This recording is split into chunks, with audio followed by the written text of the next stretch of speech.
You're listening to the Lifestyle You podcast, where we help you achieve a realistic and human approach to health and fitness by working with your body, not against it. My name is Jenna Altman, and my mission is to help you, the active woman, find a healthy lifestyle that you can consistently show up for and make decisions that align with you and your body. Today's question that we're going to be addressing in this episode is why you are not making progress towards your health and fitness goals despite eating healthy and going to the gym consistently. Contrary to popular belief, skipping rest days, living in a state of constant stress, and not eating enough are working directly against your body, both physiologically and psychologically, which negatively influences your progress. So this is why this stuff is really important to pay attention to. You're already somebody who is eating healthy, working out consistently, so it must be something else. I thought it was eat less, move more. That's definitely something that we've all adopted and heard over time. But is that really the case here? You might be surprised to know that you're maybe doing too much or actually focusing on the wrong things. Tune in to today's episode as we address some of these things here in part 1 of reasons why you're not making progress.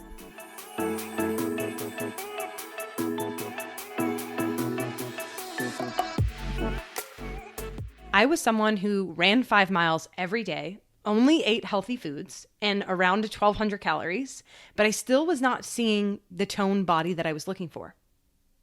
This is something that I struggled with for years, just trying to figure out what I was doing wrong. I felt like I was doing everything to the book, like what the book told me to do, I was following along, what the news or the blog articles or everything that I was reading on the internet was telling me I was doing, but I still wasn't able to see progress in my journey. And maybe you're feeling this way too. I've heard this a lot. I feel like my body doesn't show or give off the impression that I work really hard on my health and fitness. So today I want to do some troubleshooting. And again, this is going to be part 1 of a 2-part series because there are many different things that can kind of be going wrong here. So I want to focus on at least 5 of the reasons why you're not making progress today. Number 1, you're not focusing on the big rocks. The big rocks that we utilize at Harvest Coaching, my one-on-one coaching business for nutrition and training, are strength training and daily movement, eating enough nutrients, hydration, quality sleep, and stress management. Why we are focusing on these things as opposed to the small stuff or the pebbles in this case scenario is because these are going to yield a greater return on investment when we focus on them. So when we can really prioritize drinking enough water, getting enough sleep and quality sleep while we're at it, managing our stress, eating enough food for our bodies, and focusing on strength training, even just 2 to 3, 4 sessions a week. This stuff is going to make a bigger impact than the pebbles. So the pebbles that we're talking about here are, should I eat white potatoes or sweet potatoes? White or brown rice? Should I be taking supplements? Should I try different macro distributions and carb cycling and other kind of strategies to hit my macros? It is really important that we are focusing on those big rocks because they are going to move the needle and the dial forward, which is what we're looking for here. Okay? So really, really important that we're paying attention to the big rocks. So if you are not focusing on the big rocks and you're getting so preoccupied about so-and-so's new diet or what is the biggest, newest trend in terms of health and fitness and what type of exercise you should be doing, just come back to the basics. Come back to these big rocks. And if you are implementing these big rocks, you should be seeing some momentum and some progress happening. Number 2, you're not eating enough. This is what we call, most of my females probably can relate to this on some level, chronic dieting, which is where we are intentionally or unintentionally not eating enough food for an extended period of time. And what happens during this period or this phase is that your body and your metabolism starts to adapt. So this is what is called metabolic adaptation. When our bodies are going through this metabolic adaptation phase, basically what's happening is the body starts to feel unsafe because you are not giving it enough nutrients that it needs. And so the goal here is to find your way back to safety and to get the body to a place where it feels safe and comfortable enough to eventually lose body fat. But it won't do that if you have been chronically dieting for years. Again, this can be intentional or unintentional, but it is something that happens so frequently with women. And I think it's because we're told to just eat less and move more. Again, that kind of theme is coming up here. But how do we get out of this, right? Like, what's kind of the application that we can be applying here? This is where the reverse diet comes in. And this is something that we've talked about on multiple episodes before, but just as a quick little refresher, this is where we're strategically and slowly adding more calories back into your diet. And so this looks like about 50 to 100 calorie increase over a 2-week period every few weeks. And so what this is going to do is allow that metabolism to readapt in a positive direction, right? So this is going to improve our metabolic health, improve that metabolism's function, and that will allow us to really get to a place where we can be eating enough food for our bodies. And then eventually, after we've spent time, lots of time in this phase, which is called the maintenance phase, we can eventually visit going through a diet safely and effectively and not worrying about that yo-yo cycle where we're gaining weight, losing it, all of the things. This will allow you to do that in a more streamlined process and a process that is actually safe for the body. Number 3, you are not resting enough. Okay. This one was so hard for me to understand in my beginning days of training because I just was like, well, if I do more workouts, then surely I'm going to make more progress. But that's just not the case because your body is actually on rest days recovering and rebuilding and building muscle. So I know it might sound a little bit backwards to you because, again, we're used to just doing more and more and more. This is a theme that I see in life outside of health and fitness as well. We think that the more that we can do, the more that it's going to push us and progress us. But that's actually not true, especially from a muscle building perspective. So this is really, really important that we are paying attention to rest and getting enough of that. And so what does an actual rest day look like? I think that we can get a little confused on what this can look like. That doesn't mean that you need to sit on your bum for hours just watching Netflix, which of course you're more than welcome to do that, but no judgment here. But that is not going to move you along in terms of active recovery, right? So a rest day is where we are getting steps in, we're moving our body, we're getting some blood flow to the muscles and allowing the body to move, but in light movements, right? We're not doing, all this additional work and even like hiking and things like that, those are not going to fall under rest days, right? That's still work for the body. So it's really important that we find something that is restful for us and for our bodies. You should be able to show up to your next workout session feeling recharged and refreshed. You should not feel sore. Maybe if you're starting a new program or you are doing exercise you haven't done in a while, you might feel some soreness that first week, but that should eventually level off over time. So again, that's a good indicator that maybe you're not getting enough rest if you're actually feeling pretty sore consistently, which is, again, not an indicator of progress, which we have talked about on previous episodes before too. Number 4, you are stressed out. I am laughing because this is definitely something that I have struggled with for a very long time. It's something that I have to be very conscious of, even in my day-to-day today. But stress can really wreak havoc on your progress. And it really might not feel like your diet or your excessive exercise are going to make a really big impact in terms of stress because, well, working out helps me relieve my stress. And yes, it does, but there is also such thing as excessive exercise that is going to be a stressor on your body. And exercise in general, any form of training is a stressor on your body. It can be a good stressor, but it can also be a negative stressor. So we have to take all of this account depending on if we're dieting, which again is a stressor on the body. Think about how in the beginning we were talking about eating enough for your body and the body feeling safe. Dieting is going to add additional stress to the body because it's telling the body like, ooh, yep, we're not safe here. We're only here for a temporary period of time. And so when we think about stress, our cortisol, which is our stress hormone, this is actually essential for protecting us from danger. So it's not a bad thing. It's there because it is protecting us from our environments. Think about when we were hunters and gatherers and had to survive. And, if we were being chased by bears, we needed this cortisol to keep us in check and to keep us alive.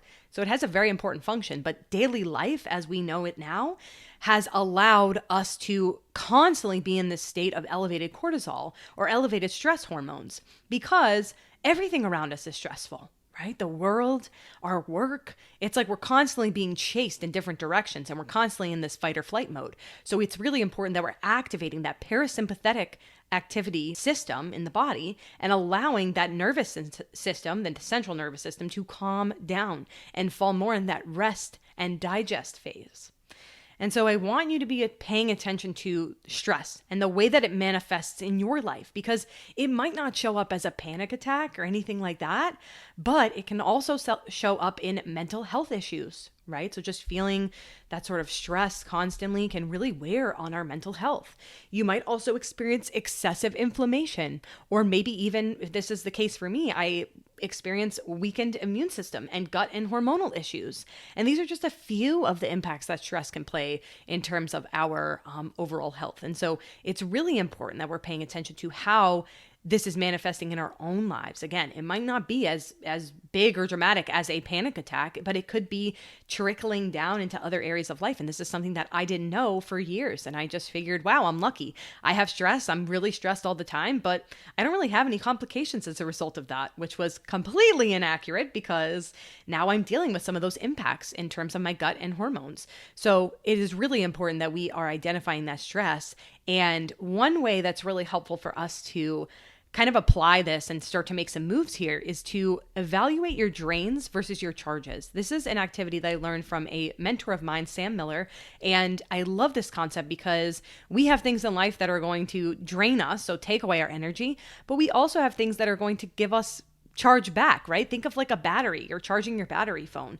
This is a good way to identify what is a drain versus a charge for you. And it's unique to you and your body, right? For some people, a charge is going to be spending time with other people. For other people, it's going to be spending time alone. It just kind of depends on the kind of person that you are and ways that we kind of manage our stress. And so again, really important that we are paying attention to stress. I could harp on this forever, but I think that you guys get the point here. All right. And number 5, this is going to be our last one for today's episode. You're not prioritizing sleep. So I know how many of you are just constantly bombarded with things to do. Your to-do list for work, your to-do list at home, your to-do list with your family. There are so many different things that why would we sleep, right? Why would we sleep when we can get all these things done? But what's really important, especially when we're thinking about sleep, is this concept of sleep quality. Okay, sometimes we prioritize like, well, I got 7 hours of sleep, but like, did you actually sleep well, right? That's important. Did you wake up feeling rested? That's what matters. Are you feeling tired throughout the day? That probably means that your sleep is suffering here. And so paying attention to sleep, because this is really important. This is going to help us regulate our hormones and also help with the recovery phase in terms of building muscle, like we talked about earlier. But what's also really cool is that sleep helps regulate specifically our hunger hormones. So ghrelin is your hunger hormone. This is the hormone that's telling you, oh, I'm hungry, I want to eat something. This is going to increase when we're not getting proper sleep. And leptin, which is your hormone that tells you that you are full and satiated, is going to decrease. Okay, so that means we're going to have that increase of hunger. You've probably experienced this before. You have probably had a day where you did not get great sleep, and that led to these strange cravings throughout the day, right? That's because your ghrelin is elevated and your leptin is lowered. And so it's really important to be getting this sleep, not just for your hunger hormones and things like that, but just because it does regulate so many processes in our bodies and helps us feel well rested and ready to tackle our day, both physically and mentally. So some different things that we can do here to improve our sleep and enhance our sleep are consistent sleep and wake times. So I know that this can be challenging for a lot of us, but if we actually get and sync with our circadian rhythm, which is our sleep and wake pattern, that is going to help us consistently wake up at the same time, as well as be rested and fall asleep around the same time. Okay, some of you who try to go to bed and you're feeling like you can't go to sleep, this is actually a really good application for you because your body will start to recognize like, okay, this is when I do go to bed. This is when I wake up. So your body starts to kind of sync with that natural rhythm that is internal inside of you. You just have to unlock that. Also, some other tips for good sleep and improved quality sleep are dark and cold rooms. Okay, so making sure that the lights are turned off, making sure that there is no blue light, so no falling asleep with the TV as much as you possibly can. Keeping that room cool. So when our body temperature is elevated, that's going to keep us up at night. So making sure that we are allowing the body to settle into a cozy, comfy, cool room where there's some good airflow. Also, we hinted at this already with the blue light, but please, please, please limit your screen time. This is so important. No scrolling on your phone before bed. I don't know If you have to put it in another room, that's totally cool. If you just decide I will not open my phone past 9:30 p.m., whatever that looks like for you, we need to get better about not having this blue light in our faces because it does keep us up and stimulated. So this is a really important one as well. And then the last one that we'll talk about is creating a sleep routine. So once you've kind of ironed out some of these details, it can be really helpful to have this sort of routine that your body starts to recognize. So when we can prepare the body for rest. So for example, if you are someone who drinks a glass of tea before bed, or drinks a cup of tea before bed, and then you also are adding reading before bed, all of these cues are going to tell your body that it is time to go to sleep. Okay. So this is another really helpful tip to improve that sleep quality. All right, my friends, we are going to wrap things up today with our food for thought. So today's takeaway from this episode that I want you to be reflecting on is you might be doing too much. You might be working out too much. You might be worrying too much about the small things and the small details of health and fitness. You might be too stressed out. You might be not getting enough sleep. This is why it's so important that we are taking these concepts and evaluating, really truly diving into our own backgrounds and our own history and our current situation to identify where we might be tripping up. These are literally the exact things that most clients who come to me, who I work with, are struggling with. So this is not just like things that I made up. These are things that real life people really struggle with. And this is why it's so important that you are evaluating and taking this information in and being able to try one thing at a time. You don't have to do a whole complete overhaul, but try one of these things at a time and see if it improves anything for you. Okay, so that's your food for thought. I want you to take one of these tips, put it into action, and see how things improve for you. All right, my friends, thank you so much for tuning in today. Please stay tuned for part 2. We are going to do some more troubleshooting and determine where we go from here based on some other things that I commonly see clients or prospective clients struggling with and reasons why they're not making progress. Can't wait to chat with you all next week.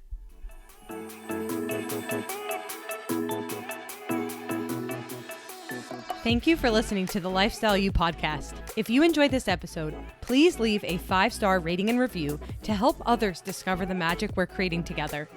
If there's someone in your life who could benefit from listening to this episode, be sure to forward it along to them. You can also follow me on Instagram at Jenna Ray Altman for more helpful content, resources, and good vibes. As always, thank you so much for being here.